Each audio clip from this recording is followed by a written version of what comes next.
इस वीडियो में हम चर्चा करेंगे कि ज्यामितीय आकृतियों का क्षेत्रफल कैसे ज्ञात करते हैं। यह वीडियो कक्षा 6 के गणित विषय पर आधारित है। इस वीडियो में हम देखेंगे कि आयताकार आकृतियों का क्षेत्रफल कैसे ज्ञात करते हैं, दो या दो से अधिक आकृतियों को मिलाकर बनी हुई आकृति का क्षेत्रफल कैसे ज्ञात करते हैं। साथ ही साथ हम आकृतियों के क्षेत्रफल से संबंधित कुछ उदाहरण भी देखेंगे। इस ग्रिड पर आप देख सकते हैं कि दो आकृतियां बनी हुई हैं। यह कौन सी आकृतियां हैं? इन आकृतियों में कौन सी आकृति बड़ी है, यह आप कैसे पता करेंगे? तो जैसे कि आप देख सकते हैं कि यह दोनों आकृतियां एक आयताकार आकृति हैं। तो हम यहाँ पर आयत का क्षेत्रफल ज्ञात करेंगे और देखेंगे कि जिस आयत का क्षेत्रफल बड़ा होगा वह आकृति बड़ी होगी और जिस आकृति का क्षेत्रफल छोटा होगा वह आकृति छोटी होगी। तो यहाँ पर ये जो छोटी ग्रिड है वह 1 वर्ग सेंटीमीटर है, क्योंकि इसकी लंबाई भी 1 सेंटीमीटर है और चौड़ाई भी 1 सेंटीमीटर है, इसलिए यह 1 वर्ग सेंटीमीटर है। तो आप यहाँ पर देख सकते हैं कि इस आयत में कितने वर्ग सेंटीमीटर हैं। तो आप देख सकते हैं कि 1, 2, 3, 4, 5, 6, टोटल यहाँ पर 6 वर्ग सेंटीमीटर है। और यहाँ पर इस पीली आकृति में देख सकते हैं कि यहाँ पर कुल 8 वर्ग सेंटीमीटर हैं। तो आप यहाँ पर देख सकते हैं कि पीले रंग का आयत हरे रंग के आयत से बड़ा है। यहाँ पर तो यह आयत एक छोटा सा आयत है। यदि यह एक बड़ा आयत होता तो वहाँ पर हमें वर्गों की संख्या गिनना एक मुश्किल काम होता है। तो वहाँ पर आप शीघ्रता से इस आयत का क्षेत्रफल कैसे ज्ञात कर सकते थे? तो उसके लिए हमें लंबाई और चौड़ाई को गुणा करना पड़ेगा। तो यहाँ पर लंबाई 3 सेंटीमीटर है, चौड़ाई 2 सेंटीमीटर है। यदि हम लंबाई में चौड़ाई का गुणा करेंगे तो हमें इस आयत का क्षेत्रफल मिल जाएगा। तो आप यहाँ पर वर्गों की संख्या भी गिन सकते हैं और लंबाई में चौड़ाई का गुणा करके भी देख सकते हैं।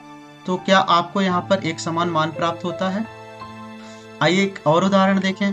यहाँ पर लंबाई 5 सेंटीमीटर है और चौड़ाई 2 सेंटीमीटर है। यदि यहाँ पर हम लंबाई और चौड़ाई को गुणा करेंगे तो हमें प्राप्त होगा 10 वर्ग सेंटीमीटर। अब आप नोटबुक पर इस प्रकार की आकृति बना लें और उसका क्षेत्रफल ज्ञात करें। उम्मीद है आपको भी 12 वर्ग सेंटीमीटर इस आयत का क्षेत्रफल मिला होगा। क्या अब आप इस आयत का क्षेत्रफल ज्ञात कर सकते हैं? यहाँ पर लंबाई हमें 3 सेंटीमीटर है और चौड़ाई भी 3 सेंटीमीटर है, इसलिए यह एक वर्ग है और इसका क्षेत्रफल होगा 9 वर्ग सेंटीमीटर। अब आप वीडियो को थोड़े समय के लिए रोकें और इन आयतों को अपने नोटबुक पर बनाएं और उनका क्षेत्रफल ज्ञात करें। अब आप अपने उत्तर की जांच कर लें। आइए अब देखते हैं कि दो या दो से अधिक आकृतियों को मिलाकर बनी हुई आकृति का क्षेत्रफल हम कैसे ज्ञात करते हैं। तो यहाँ पर आप देख सकते हैं कि यहाँ पर 4 आकृतियां हैं और ये सभी आकृतियां दो या दो से अधिक आयतों या वर्गों को मिलाकर बनी हुई हैं। तो क्या आप इन आकृतियों को दो या दो से अधिक भागों में विभाजित कर सकते हैं? आइए देखते हैं। तो हमने इस आकृति को कुछ इस तरीके से विभाजित किया है। इस आकृति को हम यहाँ से इस तरीके से विभाजित कर लेंगे। तीसरी आकृति को यदि आप वर्गों में विभाजित करेंगे तो आप देखेंगे कि यह हिस्सा एक के ऊपर एक आ रहा है, जिसको हम अंग्रेजी में ओवरलैप भी कहते हैं। इस आकृति को हम कुछ इस तरीके से 3 भागों में विभाजित कर लेंगे। यहाँ पर हमने इस ग्रिड पर एक मिश्रित आकृति बनाई हुई है। आप इसका क्षेत्रफल ज्ञात करें। तो सबसे पहले हम इसे 2 आयतों में विभाजित कर लेते हैं। तो ये पीले रंग का एक आयत हो गया, एक हरे रंग का आयत हो गया। इन दोनों आयतों का क्षेत्रफल ज्ञात कर लें और उन्हें जोड़ लें। तो सबसे पहले हम पहले आयत का क्षेत्रफल ज्ञात करने के लिए उसके हम लंबाई और चौड़ाई को गुणा कर लेंगे, जिससे हमें 30 वर्ग सेंटीमीटर प्राप्त होगा। इसी तरीके से दूसरे आयत के लंबाई और चौड़ाई को गुणा करने पर हमें 12 वर्ग सेंटीमीटर होगा।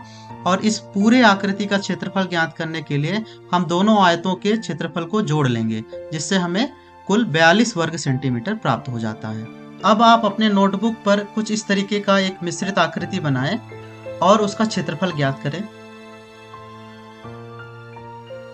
उम्मीद है कि आपको अपने आकृति का क्षेत्रफल कुछ 40 वर्ग सेंटीमीटर मिला होगा। यहाँ पर कुछ मिश्र आकृतियां दी गई हैं। इनमें कुछ भुजाओं की लंबाई दी गई है और कुछ भुजाओं की लंबाई अज्ञात है। आप वीडियो को थोड़े समय के लिए रोकें और इन अज्ञात लंबाइयों को ज्ञात करें। तो आप पहले आकृति में देख सकते हैं कि यहाँ पर एक भुजा की लंबाई 6 सेंटीमीटर है, इस भुजा की लंबाई 3 सेंटीमीटर है। यदि हम दोनों को जोड़ देंगे तो हमें इस बड़ी भुजा की लंबाई मिल जाएगी।